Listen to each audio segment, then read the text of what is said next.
Ladies and gentlemen, please welcome Dr. J. Christopher Farmer.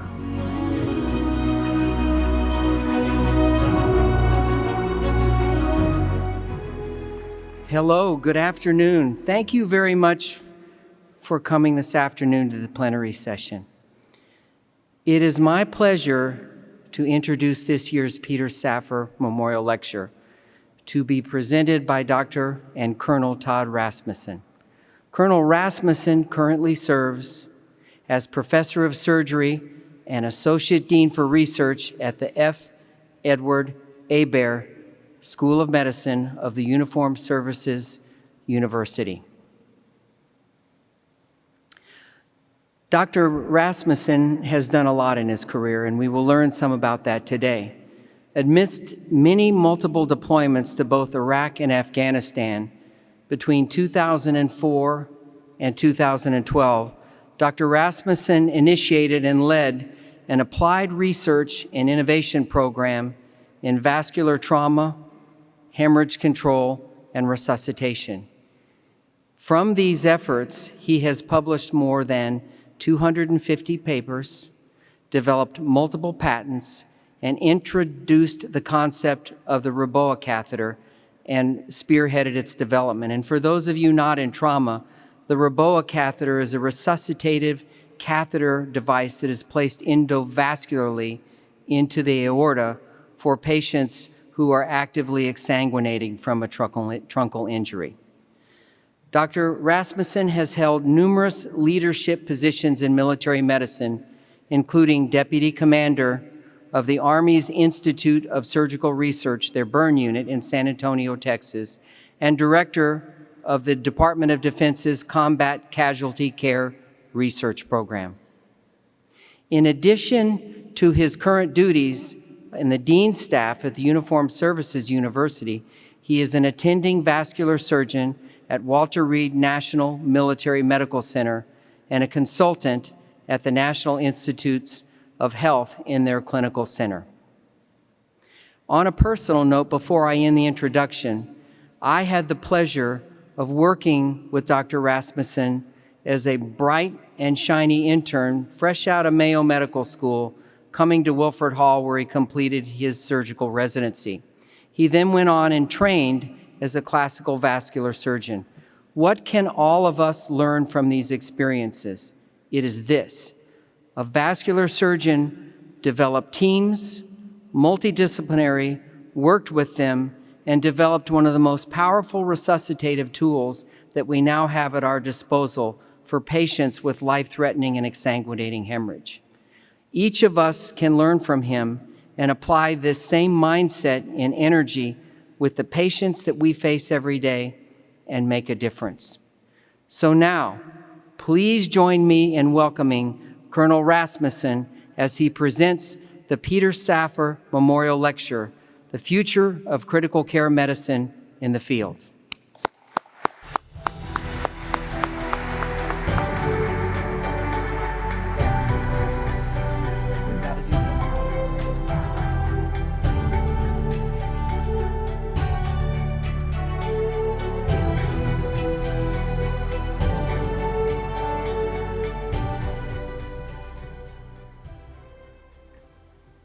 Thank you, Dr. Farmer, for that kind introduction and the good memories from when I was beginning my surgical training as a young Air Force officer in San Antonio. I want to thank the program organizers and the leadership of the Society for the honor of presenting the 2020 Safar Lecture, The Future of Critical Care Medicine in the Field. I've been challenged by many opportunities throughout my career, but few have been as daunting as attempting to pay tribute to this man in this lecture to this audience. I've decided to respond to the question that's been posed to me in this lecture with the answer that the future of critical care medicine in the field rests on advanced endovascular technologies. I'm going to approach the lecture with two themes. First, looking back at the Safar legacy, and in fact, the legacy of the SCCM. And a second, looking to the future, or the arc of progress and the impact endovascular technologies will have on critical care medicine before this decade ends. The views expressed in my lecture are mine, do not reflect the positions or policy of the Department of Defense or the United States government. I do have patents and intellectual property on REBOA and REBOA-like technologies, and as an active duty service member, these are assigned for me to the Secretary of the Air Force. I have no financial conflicts of interest to disclose, as I receive no consulting, travel, advisory board, or speakers fees from industry, and I have no stocks or forms of equity in, nor do I receive sales royalties from companies. Peter Safar was born on April 12, 1924, to physician parents in Vienna, Austria. He was nearly conscribed into the German army, but in what is a remarkable story in and of itself, he never wore the German army uniform. He eventually entered medical school at the University of Vienna in 1943. Dr. Safar came to the U.S. for surgery training at Yale New Haven Hospital in 1948. In 1950, having returned to Vienna to marry Eva, his bride of more than 50 years, he moved to the University of Pennsylvania to complete residency training in anesthesiology.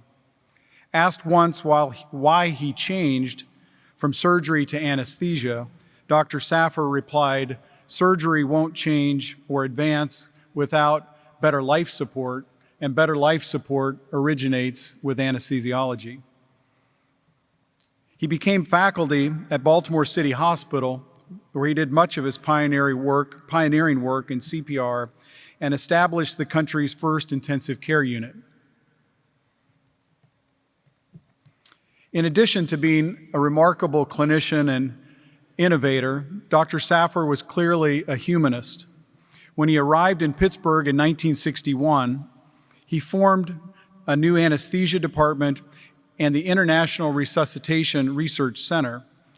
But equally compelling, he played a large role in establishing what was referred to as the Freedom House ambulance service, which was the first civilian EMS system in the U.S. staffed by paramedics. Founded to serve the Hill District of Pittsburgh, most of the paramedics were local men recruited and trained as a way to build resilience in and to empower the community, as well as to create an expert pre-hospital system of care for ill and injured patients.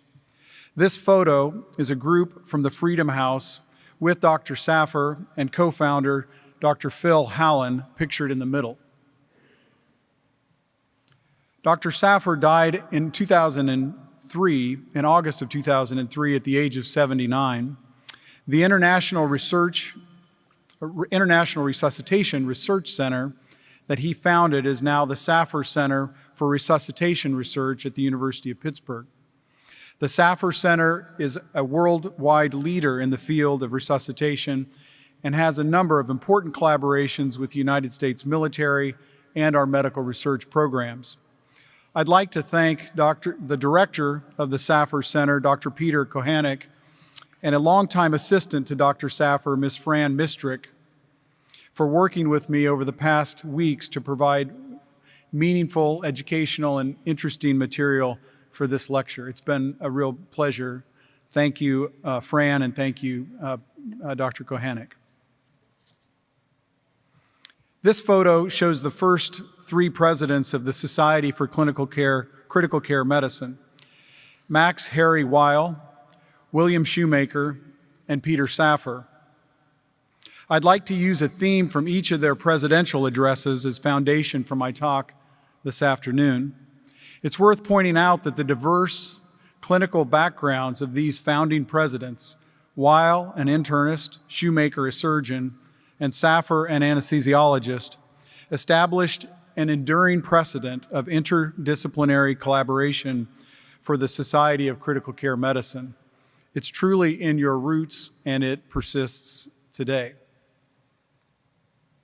In his inaugural presidential address, Dr. Weil emphasized the need to create the right environment, both physical environment and knowledge or know-how, in which to care for and to study the severely ill and injured patient.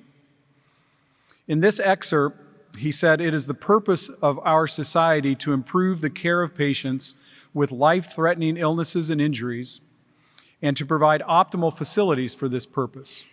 We commit ourselves to these ends by creating a good hospital environment with qualified teams of physicians, nurses, technicians, and medically oriented engineers." I found his mention of medically oriented engineers particularly insightful, and I'll come back to that later in my talk.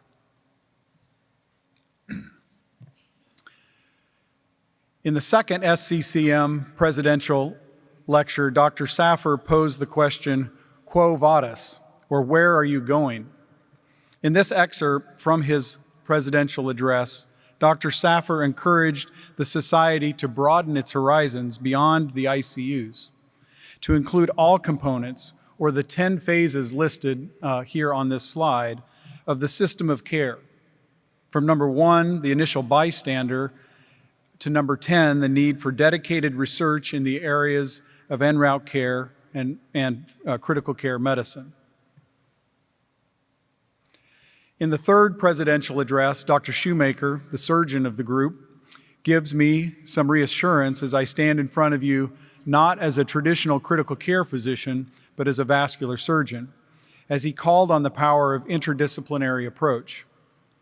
In this excerpt from Shoemaker's lecture, he emphasized the importance of this organization hearing from investigators outside of its traditional membership in order to provide stimulus to what he referred to as truly integrated and concerted interdisciplinary activity. As the proverb says, if you want to go fast, go alone. If you want to go far, go together. This wisdom, as well as that conveyed by Dr. Shoemaker in his presidential address, I'm convinced pertains not only to the individual clinician scientist, but also to large professional organizations such as the SCCM. With those principles from the originators of this society as a foundation, I'm going to spend the rest of my time focused on the question of what is the future of critical care medicine in the field. The military, not surprisingly, has been asking similar questions related to the future of the so-called golden hour of care, and I'll refer you to this War on the Rocks essay, in which we propose that the U.S. military must transform in 3 main areas in order to modernize its golden hour care. 1, modernize its technology, medical technology. Number 2, modernize its medical training. And number 3, modernize its expectations of who can be or who should be attempted to be saved in certain combat injury scenarios. Any one of these 3 facets could be the focus of an in-depth discussion or lecture, but as a vascular surgeon and innovator, I'm going to focus on the first point, transformative medical technologies. Specifically, I'm going to focus on the premise that the future of critical care medicine in the field rests with the use and the further development of advanced endovascular technologies. These are technologies that operate inside the blood vessel, within the blood vessel or the vascular system. Also referred to as catheter-based technologies, these new approaches have transformed the management of cerebral vascular disease, such as cerebral aneurysms and stroke, aortic and peripheral vascular disease, such as aortic aneurysms, solid organ tumors, and other mostly cardiovascular disease conditions. Today, endovascular technology exists to access and manipulate in a minimally invasive manner every major vascular bed of the body. This technology is now ripe, incredibly ripe, for application and further development for the future of critical care medicine in the field. Before I elaborate on what I believe is possible with the use of endovascular technologies, I'd like to provide the backdrop and rationale for my perspective and use the example of the REBOA catheter as a foundation of what's possible for the next decade. Without a doubt, my enthusiasm for the potential of endovascular technologies is centered around my experience with them during the wars in Afghanistan and Iraq. This is the cover of the Out of the Crucible textbook, which documents many advances in medicine stemming from the past wars, but it also lays out the compelling need for the military to develop new approaches to reduce death from bleeding and shock. What's sometimes overlooked is that these wars were the first in history to occur amidst an endovascular technology revolution. As described in our 2006 article, for the first time, military surgeons familiar with catheter-based technologies were deploying to a war zone and able to assess the potential, feasibility, and utility of endovascular approaches. This image is of a friend, colleague, and innovation partner, Dr. John Eliason, performing an endovascular procedure in Iraq in 2006. Observations made in settings such as this led us to develop the concept of resuscitative endovascular balloon occlusion of the aorta, or REBOA, as one revamped endovascular approach to help to manage certain scenarios of bleeding and shock. An even more obvious catalyst for the development of new endovascular approaches came from data such as this death on the battlefield analysis from the Joint Trauma System, which showed that of 4,596 wartime casualties, 90% died before even reaching a surgical facility. What's more, a quarter of these deaths were deemed potentially survivable. Keep in mind that this data from the military is similar to observations Dr. Safar made in the 1960s when he defined and then moved to correct the burden of preventable pre-hospital mortality on the streets of Pittsburgh. This graph from the death on the battlefield analysis provided further detail on the potentially preventable deaths, showing that 9 of 10 of these patients just bled to death. They had no other mortal injuries, they simply bled to death. This data was a clarion call for the military to move beyond the traditional surgeon-centric approach, or wait till the surgeon can treat them in the OR approach, which was clearly not working for all patients.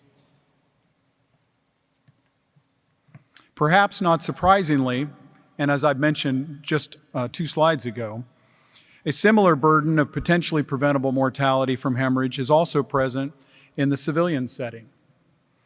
This graphic from the 2017 Harvard report from 12 U.S. trauma centers depicts the timing of death of patients arriving in the emergency department in shock. Among the top-line findings of this study of more than 1,700 patients was that the mortality of hypotensive patients having a laparotomy for hemoperitoneum is still about 50%. As was pointed out in this study, the mortality rate in this situation has been refractory and not changing. It hasn't changed significantly in several decades. So this isn't just a military problem. While general and trauma surgeons and the larger medic community pursued variations of the tourniquet technology, external compression or exovascular approaches as a solution to the problem, as vascular surgeons, we saw how the endovascular management of ruptured abdominal aortic aneurysms was an equally promising line of innovation. By 2010, as more and more data from the military defined or clarified bleeding as the leading cause of death, a whole new set of endovascular tools to improve the survival of ruptured aneurysms, the ultimate clinical model of non-compressible torso hemorrhage, had also come to fruition. It was from this unique convergence of observations and technologies that we developed the concept and the catheter for REBOA. We set about defining an endovascular-based approach to hemorrhage control for the clinical, scientific, and innovation communities, an approach that we felt engineering would allow us to get closer to the shocked and dying patient. The effort was aimed at developing technologies and training to allow endovascular approaches to be applied in emergency settings by a wider range of providers managing clinical conditions in which death was imminent. At that point in time, the majority of endovascular innovation had been applied to advance the treatment of the elderly with age-related cardiovascular disease, but relatively little innovation had been applied to the conditions of injury and shock. There existed, and to the point of today's lecture, there continues to be today, an extraordinary opportunity for endovascular innovation for trauma and critical care in the field. While innovating approaches to be applied closer and closer to the shocked patient may seem at times relatively extreme, we found and still find today reassurance in similarly disruptive approaches of the past. This 1970s study led by Dr. Ken Maddox reported on the bold maneuver of performing an open laparotomy in the emergency department as a means to more quickly clamp the aorta and control bleeding. While the authors of this study found that operating on patients outside of the operating room didn't help, they did have the vision to call for innovative concepts, including new endovascular methods, even in 1970, to hasten bleeding control and extend resuscitation. The authors concluded that as pre-hospital care improves, aggressive maneuvers for hemorrhage control and resuscitation will become more common and, in fact, more necessary. And so, at the urging of another mentor of mine, important mentor, Dr. Basil Pruitt, who was in the final months of his editorship of the Journal of Trauma, we redefined REBOA in this Procedures and Techniques article as an approach to provide circulatory support proximal to the balloon and bleeding control distal to the balloon, with the intent to re-engineer, study, and deliver a new REBOA and REBOA-like technologies. As an example of Dr. Pruitt's openness to this new approach and his astute mentorship, he requested this article in October, he accepted it on November 1st, and he published it in December of 2011, the last month that he was the editor of the Journal of Trauma. Through a number of public and private partnerships outlined in this article, and in fact, many, many years of hard work, a first-generation REBOA device was approved by the FDA in the fall of 2015. The ER REBOA catheter, now also approved in Europe, Canada, and other countries around the world, included several of the engineering constructs from our original concept or design, including a lower profile catheter and the ability for it to be placed without a long guide wire or without the need for X-ray or fluoroscopy. With over 6,000 clinical uses now, and having contributed to the life-saving efforts in hundreds of patients, the ER REBOA catheter shows what is possible in this space and serves as a starting point for future innovation. REBOA has now been included in the military's clinical practice guidelines and data-driven performance improvement processes. For those who are interested in which patients the military considers candidates for this resuscitative adjunct and how it's proposed to be used, I refer you to the CPG, which can be accessed at the public domain link shown on this slide. This image from the last military supplement of the Journal of Trauma and Acute Care Surgery from July of 2019 shows a special operations surgical team preparing to use the ER REBOA catheter in an austere setting. Looking closely, one can see a miniaturized V-scan ultrasound device being used to perform a fast exam and to guide right femoral artery access. as well as the right hand of one of the team members in the background squeezing a unit of low-titer type O fresh whole blood. This image shows some of what is possible for critical care in the field today using advanced imaging, endovascular, and transfusion approaches. While not in a military setting, this report in the Journal of the American Heart Association from just a few months ago shows that REBOA is also feasible as an adjunct to CPR in the setting of non-traumatic cardiac arrest. In the Norwegian air ambulance experience, vascular access and catheter placement was successful in all 10 cases, did not interfere with the quality of continuous CPR, and balloon inflation from the REBOA catheter resulted in an increase in end tidal CO2. 6 of the 10 patients in this report had return of spontaneous circulation, with 1 patient surviving past 30 days. Although preliminary, the report suggests that REBOA and REBOA-like devices have the potential to improve the effectiveness of CPR for non-traumatic cardiac arrest. Wouldn't this report and its results be exciting to Dr. Safar and the crews of the Freedom House Ambulance Service? The U.S. Food and Drug Administration has recently approved an IDE, or Investigational Device Exemption study, of the PRITIME ER REBOA catheter as an adjunct for CPR in the setting of non-traumatic cardiac arrest. Led by the national PI, James Daly, who is an emergency physician at Yale, the study enrolled its first patient last month. Like the Norwegian air ambulance experience, vascular access and REBOA catheter placement went well in this first case and did not hinder the quality of uninterrupted CPR. This first patient did not survive, but information from the case was collected as part of the IDE protocol. The plan is for a 5-patient feasibility study in this initial IDE protocol, for that to be assessed, and then potentially for that to lead to larger exploratory and/or definitive RCTs of REBOA in this setting in the next 2 to 3 years. Having reviewed the history of the development and application of the first-generation ER REBOA catheter, let's turn now to consider the future. What's possible in this endovascular space? This schematic depicts an arc of progress in endovascular resuscitative capabilities, and I've altered the header of the slide, Progress for Critical Care Medicine, to fit today's theme.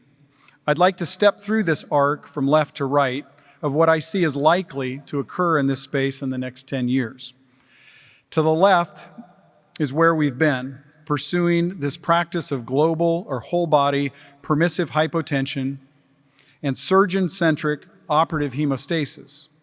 We've reviewed data this afternoon showing that this relatively blunt or non-selective approach that requires near immediate access to an operating room or definitive surgical care just doesn't work for 25 to 50% of bleeding patients.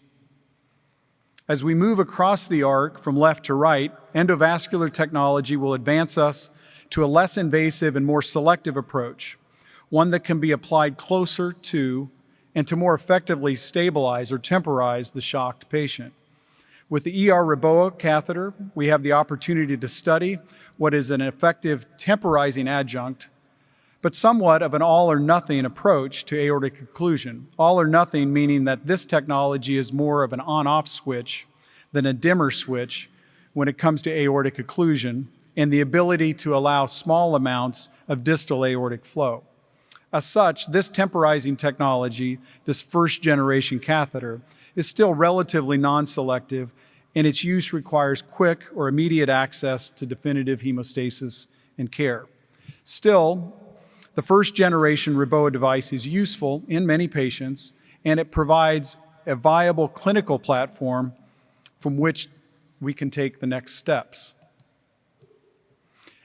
As one next step along the arc, PRITIME Medical Devices is developing, and I believe aiming to release this year, a next-generation pressure-regulated REBOA catheter to be designed as that more controlled dimmer switch balloon as it relates to aortic occlusion.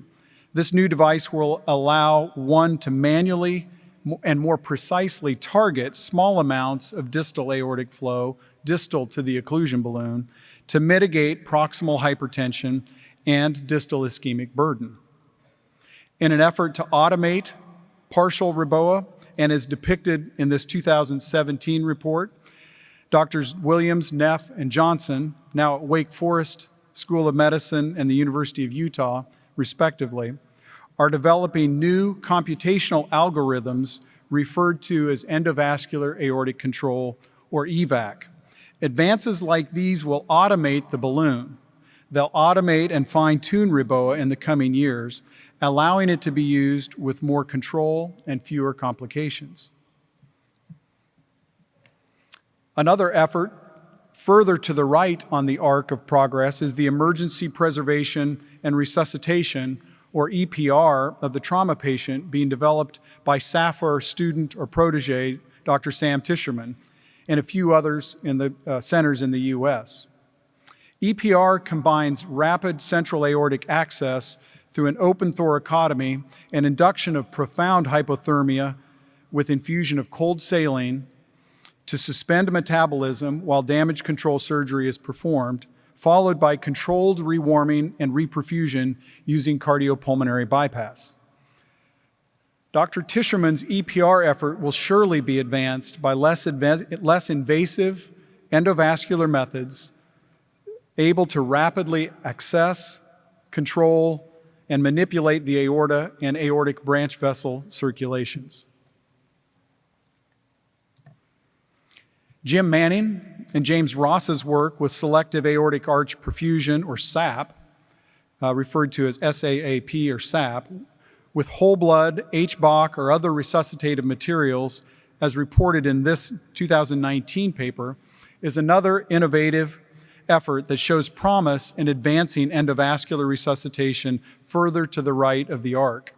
Like emergency preservation and resuscitation, or EPR, selective aortic arch perfusion, or SAP, is propelled by the experience now being gained with new vascular access and REBOA technologies.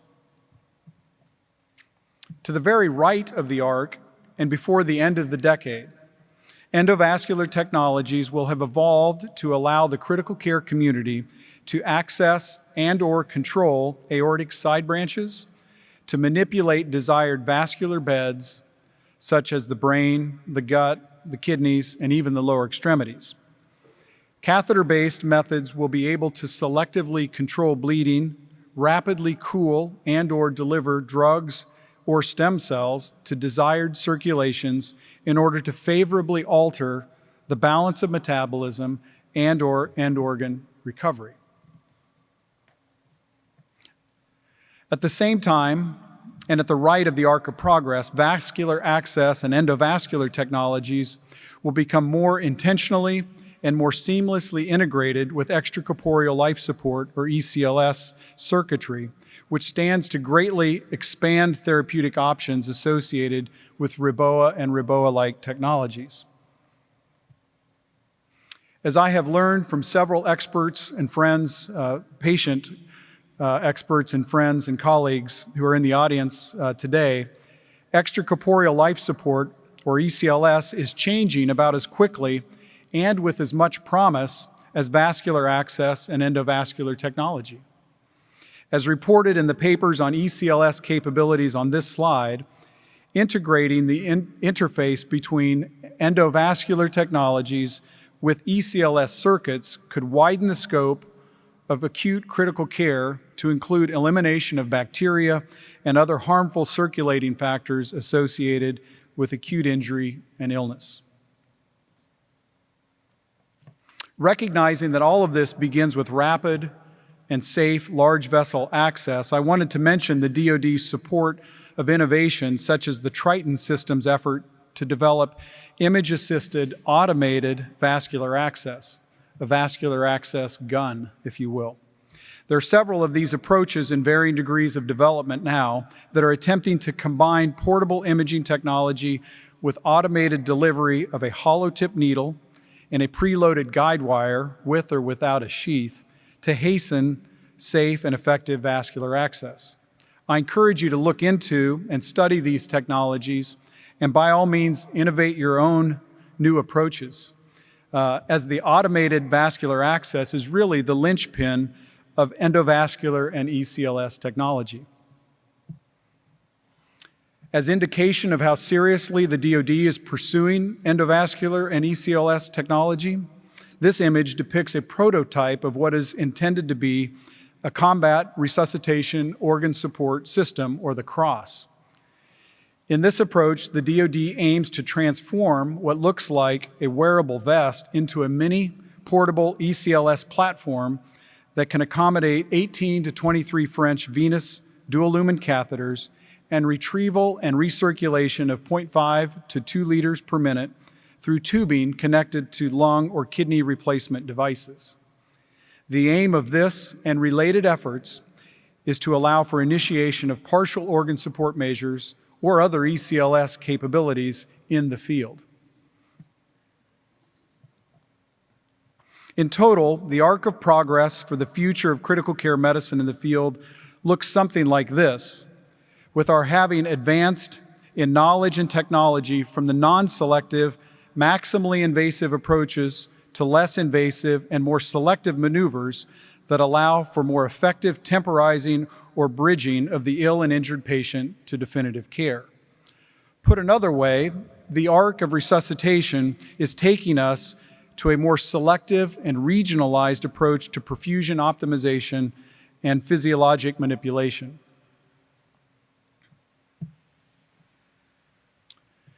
So how is all of this possible? How's it all going to happen? The answer is that this is an extraordinary time in which discoveries in several other areas of engineering are poised to converge on the endovascular space. I mentioned or referred to Dr. Weil's premise, partner with a medically oriented engineer. That statement's never been more true. Discoveries in biomaterials, imaging, machine automation, and computational sciences will be applied to existing and future catheter-based technologies to coat them with clot-resistant artificial endothelium so that you don't need heparin, and to give them the ability to predict and respond autonomously to hemodynamic and physiologic change. Advances in cellular therapies and pharmacologics will provide new ways to preserve and restore end organ function, and advances in communication technology will allow these methods to be initiated by a wider range of providers, including those in the field or pre-hospital environment, closer to the ill and injured patient. So my charge today is the following. You are the future of critical care medicine in the field. For those of you who are not engaged in vascular access or without a basic understanding of endovascular technologies, you better get started or get left behind. For those already engaged in vascular access and with a good understanding of endovascular technologies, keep up the good work and become experts. And by all means, innovate yourselves in this space. Just as endovascular surgeons came to the condition of bleeding and shock with a different approach than trauma surgeons, you come to the endovascular space with a fresh perspective, unencumbered by parochial patterns of practice and usual approaches to disease conditions.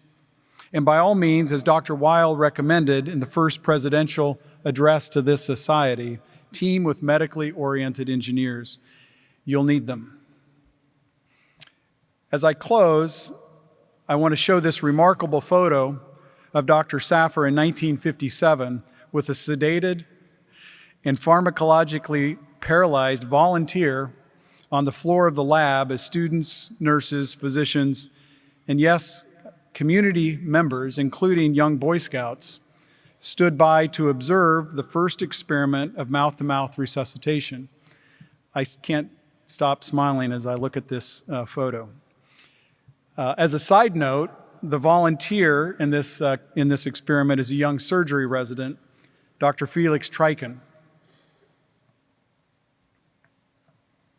Here's the experiment a few minutes later, after the subject, Dr. Trykin, has been sedated and paralyzed. And I just realized that he was probably paralyzed with succinylcholine, a long-acting paralytic, getting monitored mouth-to-mouth respirations. What an amazing set of photos, an amazing period of innovation. What would Dr. Safar had said at that time about the future of critical care medicine? Would he been able to have connected the dots and predict where we are today in 2020 and where we might be in 2030? These photos really depict to me the intersection of human curiosity and human boldness, combined with medicine, engineering, and biomedical technologies. I predict that it will take the same combination of factors, including the tremendous human capital and innovation that's present in this hall today, for us to realize the promising future of critical care medicine in the field. Thank you again for the opportunity to address the society, and I hope you all have a great rest of your meeting and the week. Thank you.